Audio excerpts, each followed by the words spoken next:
চীনের দক্ষিণে একটি পর্যটন দ্বীপে আছড়ে পড়েছে গত এক দশকের মধ্যে সবচেয়ে শক্তিশালী টাইফুন ইয়াগি। এর ফলে সেখানে ব্যাপক বৃষ্টিপাত এবং বাতাস হচ্ছে। শনিবার চীনের রাষ্ট্রীয় মিডিয়ার বরাত দিয়ে এক প্রতিবেদনে এই খবর জানিয়েছে বিবিসি। প্রতিবেদনে বলা হয়েছে, শুক্রবার স্থানীয় সময় বিকেল 4টায় হাইনন দ্বীপের উত্তর পূর্বে 223 কিলোমিটার গতিতে সুপার টাইফুন ইয়াগি আছড়ে পড়েছে, যা 2014 সাল আঘাত হানা টাইফুন রাব্বাসনের চেয়ে অনেক শক্তিশালী। যে সময় ওই ঝড়ের আঘাতে দ্বীপটিতে 46 জনের মৃত্যু হয়। চীনের আবহাওয়া দপ্তরের বরাত দিয়ে বিবিসি জানিয়েছে, শরতে আঘাত হানা শক্তিশালী টাইফুনের ফলে ব্যাপক বৃষ্টিপাত হতে পারে। ইয়াগির হাত থেকে বাঁচাতে ওই দ্বীপ থেকে 4 লাখ মানুষকে নিরাপদ স্থানে সরিয়ে নেওয়া হয়েছে। এছাড়া নৌযান, ট্রেন এবং বিমান চলাচল বাতিল করা হয়েছে, বন্ধ ঘোষণা করা হয়েছে স্কুলও।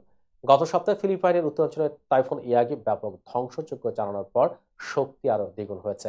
এরপরই এটি চীনে আছড়ে পড়েছে। চলতি বছর এটি দ্বিতীয় শক্তিশালী টাইফুন। আবহাওয়াবিদরা জানিয়েছেন, ইয়াগির ফলে হাইনানে ব্যাপক ক্ষতি হতে পারে। এছাড়া আক্রান্ত হবে পার্শ্ববর্তী ওয়াংডং।